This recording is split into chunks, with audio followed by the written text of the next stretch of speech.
Alors, bonjour tout le monde et bienvenue à notre 5e et dernière session de Dynamiser pour développer les lecteurs avec l'AOPLV. Et aujourd'hui, on va discuter un peu de la fluidité. Je suis Jordan Sloan et je suis ici du comté de Renfrew et je suis une des coachs de littératie bilingue. Et j'ai le plaisir de travailler avec Renata et Haley et Trisha et Angéline avec notre projet cette année et d'être la dernière à vous voir avec ce projet. Avant de commencer, on va faire notre reconnaissance territoriale. Alors, l'AOPLV reconnaît que les activités de notre organisation et celles de nos membres se réalisent sur des terres des Autochtones. Nous sommes reconnaissantes de pouvoir travailler et vivre sur ces territoires. Nous remercions les peuples métis, inuits et les Premières Nations qui prennent soin de ces territoires depuis les temps immémoriaux et qui continuent de contribuer à la force de l'Ontario et des collectivités de la province. Nous voulons également reconnaître et faire l'honneur à la pérennité de la présence des Premières Nations, des Métis et des Inuits qui vivent sur ce territoire depuis des temps immémoriaux. Et on a notre reconnaissance territoire ici pour l'AOPLV et pour vous, où vous êtes et en mode virtuel aujourd'hui. Et juste pour vous donner un petit rappel que oui, je vais parler en français la plupart du temps. On a beaucoup de citations, de recherches qui est faite alentour de la fluidité qui est faite en anglais, mais vous pouvez me répondre dans la boîte de clavardage, dans les questions comme vous voulez, en français, en anglais. C'est à vous. Je connais vraiment seulement le français et l'anglais, alors j'espère que ça va être seulement en français et en anglais. Alors, les objectifs de notre session cet après-midi, ça va rouler assez vite. Il fait beau dehors, c'est notre dernière session ensemble. On va amener tous les morceaux tout ensemble, mais on va définir la fluidité et son importance. On va faire des liens entre la fluidité, le curriculum de français langue seconde, le cadre européen commun de référence pour les langues et la littératie structurée. Et on va explorer des stratégies et des ressources pour accroître la fluidité. Alors, puisque je suis la dernière à présenter, je vais faire un peu de tout amener ensemble, les 5 sessions qu'on a faites. Et on va commencer en pensant que la lecture est l'un des principaux moyens d'acquérir des connaissances. Il s'agit d'un processus actif entre l'acteur et le lecteur qui aboutit à la compréhension. Alors, le but ultime de la lecture est la compréhension. Et on a parlé de la compréhension lundi et toutes les sessions ont été enregistrées et vont être sur la chaîne YouTube de l'AOPLV et sur le site web bientôt. Alors, on peut penser vraiment à la lecture comme être un auto. Toutes les choses qu'on a besoin de faire pour conduire un auto. Et pour moi, je sais qu'en commençant à conduire, j'étais vraiment très stressée. Il y avait beaucoup de choses. Il y avait quelle direction tourner la roue, comment mettre le signal pour aller d'un côté à l'autre, de tourner, d'arrêter. C'était vraiment stressant pour moi de penser à toutes les choses que je devrais faire. Alors, on dit que oui, la lecture, c'est comme ça, c'est de toutes les choses qu'on a besoin de faire pour lire, mais c'est aussi qu'on doit assembler l'auto en le conduisant. Alors, on apprend toutes les choses, on le met tout ensemble, tout en même temps, et on conduit l'auto. Alors, on a vu, en commençant avec notre première session, qu'on a besoin des connaissances de la structure de la langue orale et le développement du vocabulaire. Alors, on a vu ça avec Renata, notre première session ensemble. Ensuite, on a vu que la conscience phonémique, l'identification et la manipulation des phonèmes nous aident à construire ce qu'on a besoin en tête avec les sons. Et ensuite, on a la conscience phonétique, y compris la connaissance des lettres et du système alphabétique dénommé correspondance graphème-phonème. Et tout ça, ça vient ensemble pour identifier un mot. Et une fois qu'on l'a fait à plusieurs reprises, on a une représentation interne de la séquence précise de lettres et on l'a mémorisé et on l'a en lien avec la prononciation du mot et avec sa signification. Dès lors, l'élève peut reconnaître le mot automatiquement sans avoir à recourir au décodage. Alors, le mot est maintenant reconnu instantanément. Alors, c'est ça le bas de notre corde dans le modèle de Scarborough. On a notre conscience phonologique, notre décodage, notre reconnaissance instantanée. On peut identifier les mots. Ça s'entourne, ça pratique, ça devient de plus en plus fluide le plus qu'on travaille. Ensuite, on vient en haut de la corde et on a notre compréhension du langue orale. Alors, soit l'autre domaine essentiel qui est au cœur de la compréhension à lecture.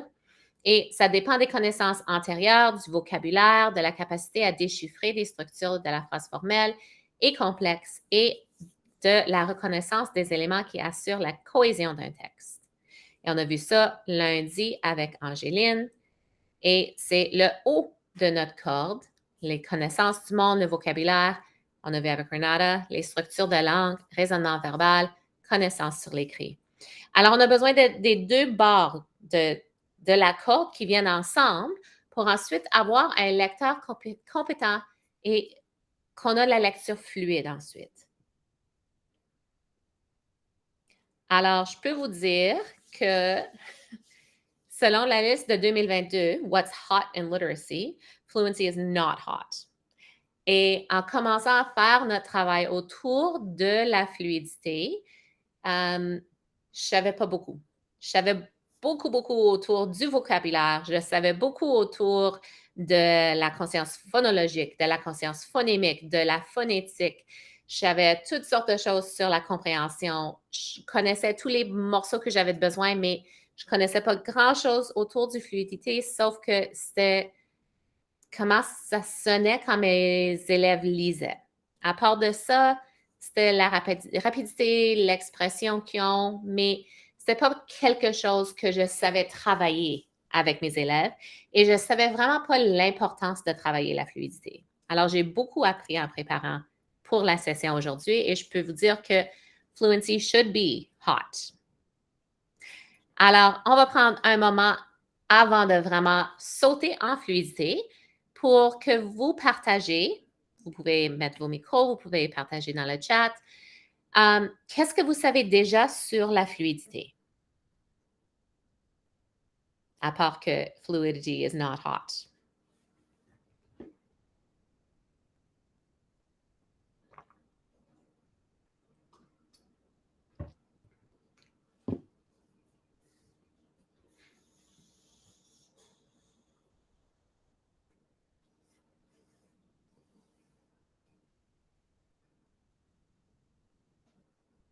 Oui, on peut la faire travailler. Beaucoup. Absolument. Et on va voir toutes sortes de façons qu'on peut la faire travailler.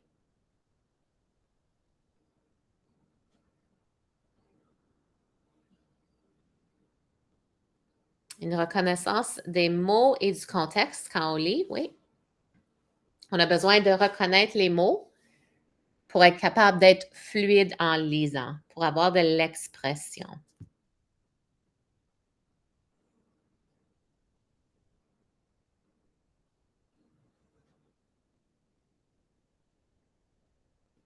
OK. Alors, on va continuer.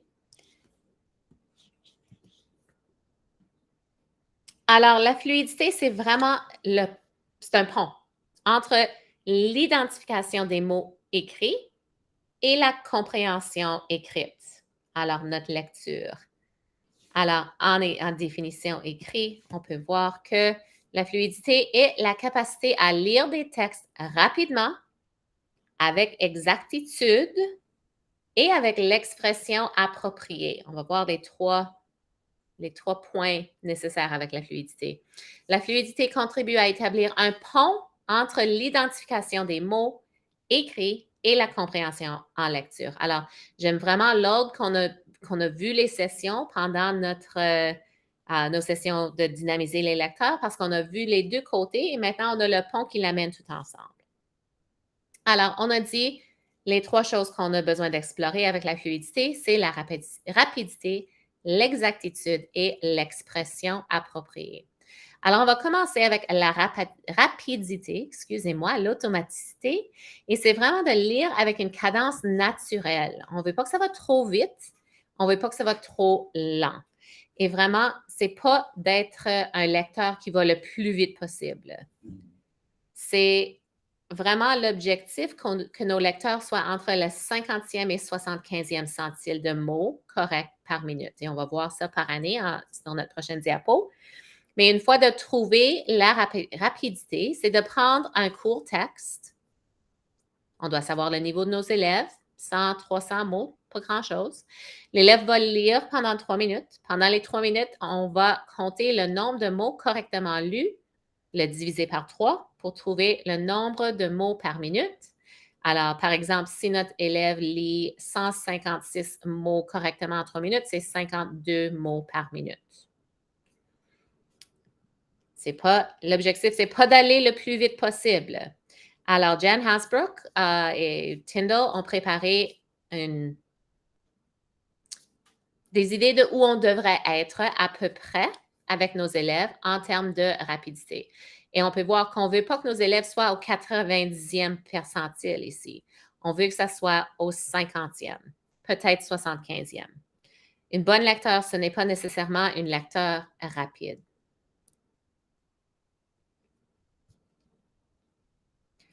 On a aussi besoin de l'exactitude. On a besoin que le décodage soit précis, que nos élèves connaissent les lettres, les sons pour être capables de lire les mots. Alors, ce n'est pas seulement de lire le plus vite possible, il faut que ça soit bien lu pour être compris. Alors, on va prendre notre même texte que notre élève est en train de lire. L'élève va le lire pendant les 3 minutes encore. Pour calculer l'exactitude, on va diviser le nombre de mots bien lus par le nombre total de mots lus et multiplié par 100. Alors, si notre élève a lu les 156 mots, il a bien lu 142, c'est un niveau de 91 Et on peut voir en bas qu'on veut que nos élèves soient au niveau 95 plus en lisant. So, au niveau haut de fonctionnel. L'élève est capable de lire avec de l'aide et un peu plus, un niveau de réussite. Pas complètement indépendant, mais on veut pas que nos élèves soient au niveau de frustration. Sous 92 il y a beaucoup de difficultés avec le texte, même avec de l'aide. Alors, on veut vraiment 95 avec nos élèves les plus jeunes, nos premières, deuxième années, on veut aller un peu plus vers le 97 même. OK? Alors, l'exactitude, c'est aussi peut-être même plus important que la rapidité. Et on veut de l'expression. Et c'est pas super facile de trouver, de décider où sont nos élèves en termes de niveau avec l'expression, mais on veut que l'élève lit avec expression et intonation et qu'on respecte la ponctuation. Alors, on a des idées ici autour de, notre niveau 4, notre élève va lire de façon fonctionnelle par groupe de mots. On a la structure en lisant, la majorité du texte est lu avec expression et avec intonation. Jusqu'au niveau 1 où on lit mot par mot, occasionnellement 2 ou 3 mots. On peut voir, il n'y a pas d'expression, il n'y a pas d'intonation, c'est laborieux, c'est difficile. Alors, on veut que ça soit un peu plus fluide. Pourquoi est-ce que c'est important?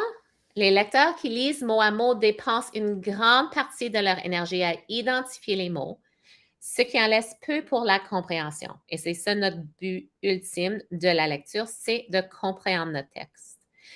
Les élèves devraient donc développer une meilleure fluidité en lecture afin de réduire la charge cognitive que cette tâche engendre. Et en anglais, j'ai trouvé une citation qui était vraiment bonne. There's a minimal speed of reading below which syntactical and meaningful relations within a sentence or a larger unit of discourse do not come through. Reading one word at a time with pauses between makes it nearly impossible to extract information beyond the word. Alors, si on pense à nos élèves qui lisent mot par mot ou qui dépensent complètement leur énergie et leur charge cognitive à lire chaque mot, à décoder chaque mot. Par le temps qu'on arrive à la fin de notre phrase, on n'est plus au point qu'on peut même savoir où on est rendu dans la lecture et on ne comprend rien. On n'a pas de compréhension là. Alors, les choses qu'on peut voir si nos élèves ont de la difficulté avec la fluidité. Quand on observe nos élèves, même si on n'est pas en train de faire notre évaluation, tu sais, où on compte les mots par minute, on peut voir juste en lisant avec les élèves s'ils décodent les mots de façon laborieuse. S'ils ne tiennent pas compte de la ponctuation, s'ils lisent lentement mot à mot, s'ils s'arrêtent souvent pour décoder des mots. Encore, on veut que ça soit assez fluide, qu'on est au 95, 97e, oui, pourcentile. Si ça manque de l'expression ou s'ils lisent de façon monotone, lisent seulement quelques mots à la fois, s'ils sont frustrés, s'ils se découragent, s'ils lisent trop rapidement et se dépêchent à lire le texte. Si on va vite, vite, vite, on voit souvent ça avec nos élèves qui sont un peu plus dans les 4e, 5e, 6e, ça va aller plus vite au lieu de comprendre. S'il pense qu'une lecture rapide est synonyme à une bonne lecture, s'il fait beaucoup d'omissions, si on ne lit pas tous les mots, si on répète et si on ne comprend pas ce qu'il lit parce qu'on passe trop de temps à décoder. Le degré de fluidité dépend parfois du texte qu'on lit. Alors, on a l'exactitude, on a la rapidité, mais il y a des temps qu'on veut ralentir.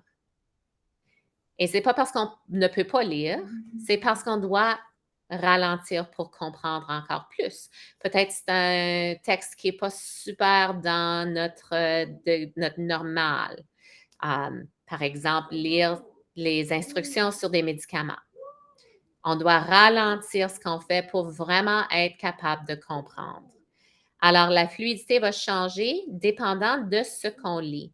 Pour moi, si je lis un texte qui est vraiment scientifique, il va falloir que je ralentis, que je passe un peu plus de temps peut-être même sur le vocabulaire, que je décode des mots, que je relis. Alors, je n'aurai pas le même niveau de fluidité que si peut-être je lis un texte autour de la lecture avec nos élèves en primaire.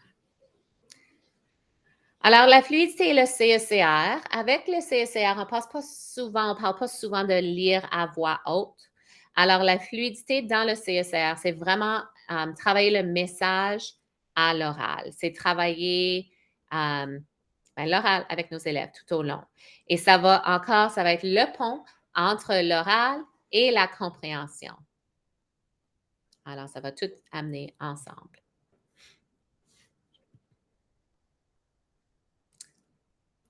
Alors, je vais prendre une petite pause pour vous laisser parler maintenant. Que devrions-nous considérer à propos de la fluidité dans le contexte d'apprentissage d'une langue additionnelle? Je vais fermer le micro toute une minute pour vous laisser répondre.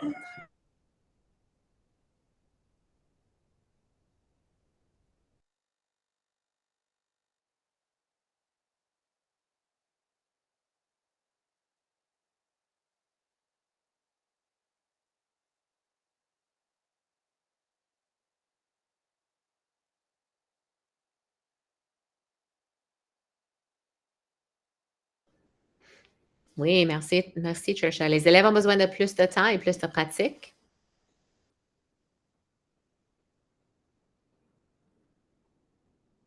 Encore, on va être moins fluide quand ce n'est pas notre première langue. C'est normal. Les expériences vécues des apprenants, oui. Quand on a notre background, nos connaissances antérieures, qu'on sait, ça va nous aider à reconnaître les mots une fois qu'on les lit.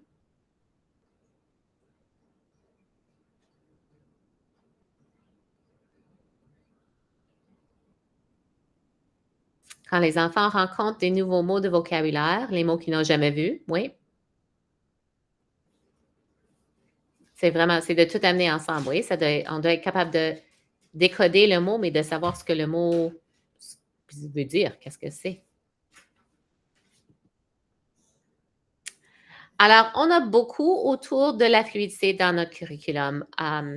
Avec l'attente spécifique C1.3, Reading with Fluency. Et dans nos classes de cadre, on attend que les élèves read text containing familiar words and expressions at a sufficient rate and with sufficient ease to demonstrate that they understand the overall sense of the text. Et c'est vraiment ça, c'est la fluidité, oui. On veut que ça soit, on a l'expression, on veut que ça va assez vite, on veut qu'on est en aise, on a de l'aisance en lisant pour être capable de comprendre. Dans nos années primaire junior en immersion, read French text containing familiar words, encore familiar, names, expressions, language structures dealing with everyday topics, encore on dit a sufficient rate with sufficient ease to convey the sense of the text. Nos élèves en 7e, 8e, read a variety of French texts containing increasingly complex vocabulary and language structures, but still dealing with familiar academic and personally relevant topics. Et encore on retourne sufficient rate, sufficient expression to convey the sense of the text using a variety of cues. Ce que j'ai trouvé tout au long, c'est vraiment des bonnes teacher prompts and instructional tips tout au long. Et c'est pris de tout partout de C1.3, mais demander des choses comme pourquoi est-ce que la ponctuation t'aide à lire plus facilement? Pourquoi est-ce que c'est plus facile de lire un texte à propos d'un sujet familier? Pourquoi est-il important de faire des pauses et des arrêts lorsqu'on lit à voix haute? Directing students' attention to consonant blends and vowel sounds to develop their ability to read new words. Comment est-ce que tu peux capter et maintenir l'attention du public quand tu lis à voix haute? Comment le fait de lire à voix haute avec expression va-t-il influencer la fluidité de ta lecture d'un texte littéraire? Alors, j'ai vraiment aimé les questions et les tips que j'ai trouvés tout au long. Et encore, ça vient tout ensemble, oui? On a nos habiletés à l'oral, on a nos habiletés à identifier les mots et à avoir la fluidité qui va tout nous amener ensemble à avoir un bon niveau de compréhension. Et c'est le but de notre lecture. C'est tous les petits morceaux qui sont importants, qui viennent tout ensemble avec le but d'avoir de la compréhension de ce qu'on lit. Et on le voit quand on amène tout ensemble, quand tous les morceaux de la corde viennent ensemble, de la compréhension et du décodage, on peut voir que quand c'est tout ensemble, on est rendu avec la fluidité. On a notre précision raisonnable, rythme approprié et expression naturelle.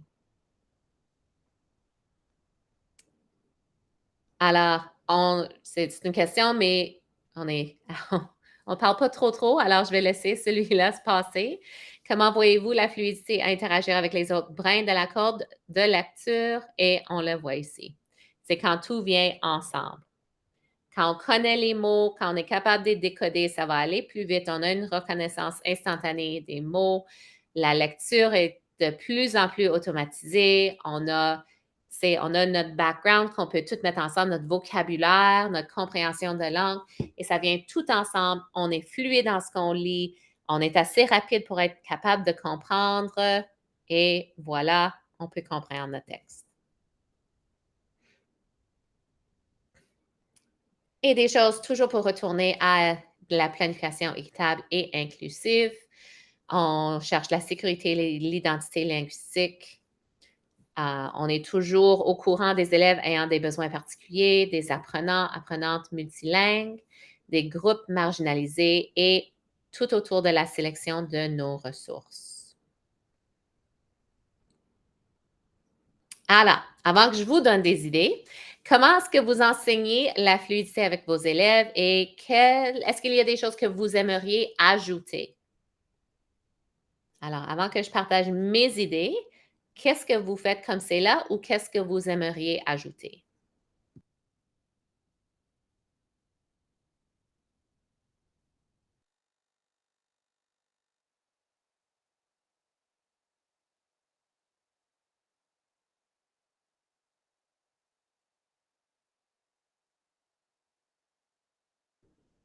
Alors, je vais vous demander, est-ce que vous enseignez la fluidité de façon explicite ou est-ce que vous étiez comme j'étais avant de faire la préparation pour aujourd'hui, que j'enseignais toutes les autres choses, mais c'est la fluidité, c'était là ou pas?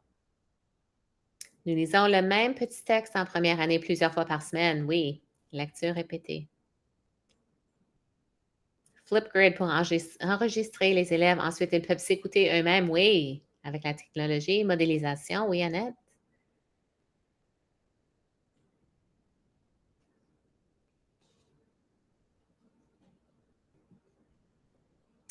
Alors, la lecture pratiquée dès le début, oui. La lecture orale répétée, ça vient du National Reading Panel. C'est encadré par un enseignant ou un tuteur. On ne fait pas lecture orale répétée seul ou juste avec les élèves. Si c'est encadré par un enseignant, ça va avoir un effet significatif non seulement sur la fluidité, mais également sur l'identification ainsi que la compréhension de mots. Alors, on peut voir quand on fait de la lecture répétée entre la première et la troisième lecture, la vitesse va augmenter de manière significative. Alors, des choses qu'on peut faire, je ne sais pas, je pense que tout le monde a été dans une salle de classe où on avait les whisper phones et ça nous aide vraiment que les élèves s'entendent eux-mêmes, même s'ils ne sont pas seulement un à un avec leur enseignant. Et on peut le faire, quelqu'un m'a dit, on a un whisper phone tout de suite avec la main. Si on le fait, on n'a pas besoin d'outils. L'autre chose qu'on peut faire pour travailler la lecture répétée, mais pas à l'oral répétée, c'est d'écouter et d'écouter plusieurs fois. De travailler des textes familiers comme des contes de fées. Il était une fois. On a le rythme qu'on peut pratiquer. Ça l'aide beaucoup avec l'expression. Et on peut travailler encore l'oral répété avec les autres élèves en diade. Si on travaille lecture avec un partenaire, et ça nous a été présenté à une autre session où j'étais, et je vais mettre les liens dans la présentation elle-même. Et c'est de travailler lecture avec un partenaire. Et quand on travaille avec les partenaires, on prend nos élèves, on fait notre évaluation, on va voir où ils sont en termes de lecture, de fluidité, puis on va les mettre du plus haut niveau, on dirait. Et on va mettre nos élèves, pas le plus haut puis le plus bas, mais comme le plus haut et le milieu. Puis on va les mettre tout au long, tout ensemble. On peut utiliser quelque chose comme un ORF pour déterminer où ils sont. Et une fois qu'on a nos partenaires, ils vont s'aider. Et on va avoir notre première lecteur qui va lire à voix haute et l'entraîneur, l'autre lecteur, va corriger les fautes. On attend que le lecteur lit correctement à une bonne vitesse avec de l'expression. On peut dire oui, j'aime comment tu as décodé les mots difficiles. Et on a un souhait. N'oublie pas les lettres muettes à la fin de ces mots, relis ces mots. L'autre chose qu'on peut faire, c'est d'avoir les élèves qui vont travailler ensemble. Si mon partenaire fait une faute, on peut les montrer du doigt et dire, peux-tu décoder ce mot? Et on peut imprimer les cartes et les travailler avec les élèves quand ils travaillent un partenaire. Si mon partenaire ne lit pas le mot correctement, en 4 secondes, je dis le mot est, et je vais le lire. Quel est le mot? Maintenant, relis la phrase. Alors, c'est une façon ça prend une dizaine de minutes de travailler, puis on peut travailler tous les jours avec nos élèves pour pratiquer lecture avec un partenaire. Encore, la fluidité, c'est vraiment de la pratique. Des autres choses qu'on peut faire, la marche rythmique, c'est une façon d'avoir des morceaux de texte partout, on peut aller voir. La lecture à unisson, lecture chorale. Oui, on lit, Jennifer nous a dit, on lit le même petit texte en première année plusieurs fois par semaine. On a nos lectures en duo, nos lectures de partenaires. On a de la lecture assistée avec de la rétroaction de notre enseignant, notre tuteur, notre parent qui vient dans la salle de classe. On peut utiliser de la poésie pour trouver le rythme, pour travailler de l'expression. On a de la modélisation d'un lecteur expert. On peut lire et relire et pratiquer un texte. On peut commencer avec l'introduction de nouveaux mots et pratiquer les mots difficiles avant même de lire le texte. Alors, on connaît déjà les mots qu'on peut-être on va avoir un peu de difficulté. On va les pratiquer avant de commencer. On peut écouter une variété de lecteurs et de textes lus à voix haute. On peut utiliser la lecture assistée avec de la rétroaction. Oh, je l'ai déjà dit. Et on peut utiliser les textes décodables. Alors, en parlant des textes décodables, on le fait pour de la pratique. On enseigne et ensuite on pratique et on pratique en contexte. L'apprenant deviendra plus confiant lorsqu'il aura à sa portée des livres, des textes qu'il peut lire aisément, qu'il peut décoder. Ensuite, on peut pratiquer et de là, on peut développer notre fluidité. On attend que le texte décodable doit être exhaustif, alors logique, naturel, instructif. On peut comprendre des mots décodables qui ont déjà été enseignés et qui sont engageants. Une petite note, on veut éviter, en travaillant la fluidité, notre lecture guidée de façon on le faisait avant, le round robin, où un élève lit, ensuite le prochain élève va lire la prochaine phrase et on va faire le tour. On veut éviter ça quand on travaille la fluidité. L'élève attend leur tour, pratique leur phrase. Les autres qui sont assis là, c'est pas en termes de ce qu'on veut utiliser, qu'on veut travailler, c'est moins efficace. On veut aussi éviter la lecture silencieuse avec nos élèves avant deuxième année, avant qu'ils soient des lecteurs fluides. Les élèves doivent s'entendre. Alors, nos élèves en maternelle en première année doivent toujours lire à voix haute, doivent s'entendre, même si c'est seulement eux qui s'entendent. Ils doivent s'entendre. Une façon de programmer des activités, de travailler dans nos salles de classe. Alors, les choses qu'on peut faire pour travailler la fluidité avec notre classe au complet, la lecture répétée, le cornet de lecture, la lecture à l'unisson, on peut travailler en duo et on peut travailler le théâtre de lecture. Pratiquer, pratiquer, pratiquer, oui, avec de l'expression.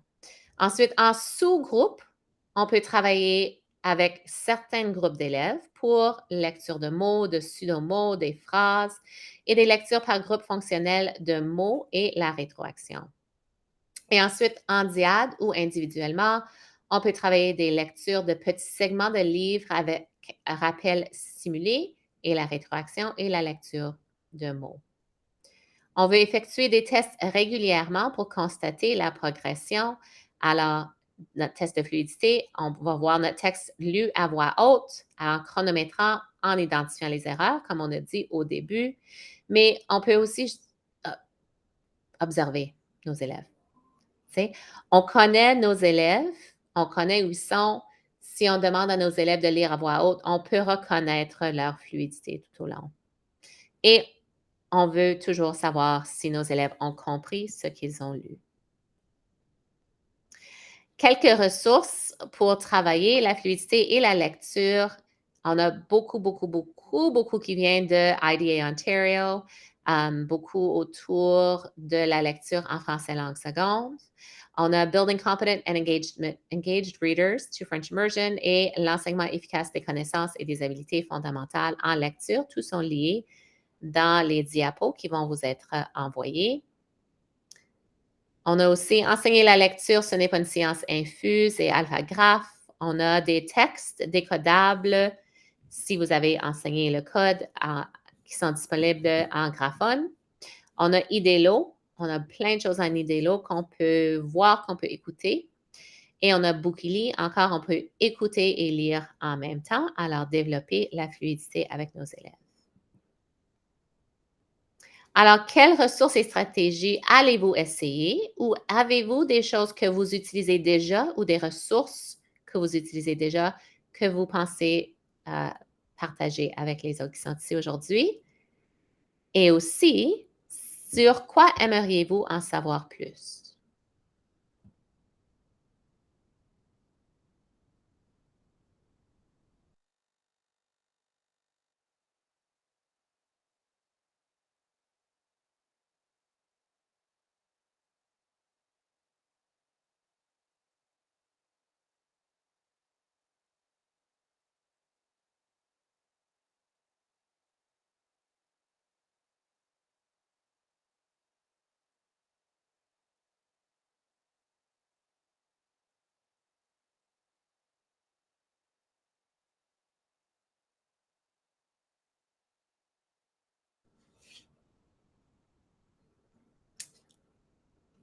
Oui, c'est un bon lecture, Annette. Tu peux le trouver en ligne.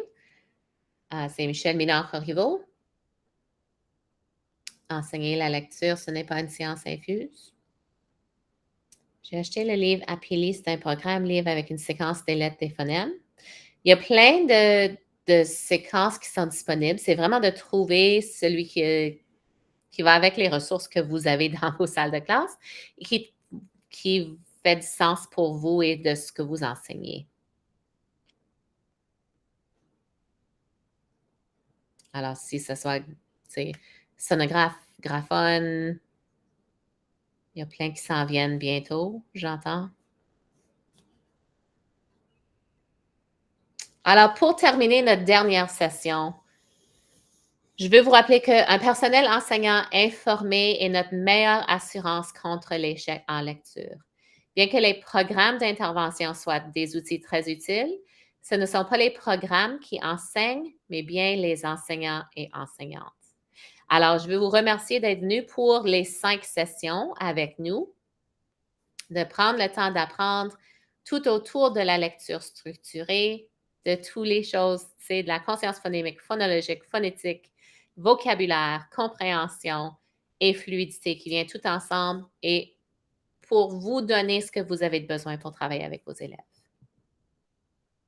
Je veux aussi remercier le ministère de l'Éducation pour son soutien financier dans l'élaboration de ce projet et un remerciement particulier à mes collègues ici, Hayley, Renata, Angeline, Trisha et moi. Alors, c'est tout pour cet après-midi pour ce qu'on a fait pour dynamiser, pour développer les lecteurs. Merci pour être venu. Merci pour avoir passé vos 5 après-midi avec nous. Je vais terminer l'enregistrement et ensuite, si vous avez des questions,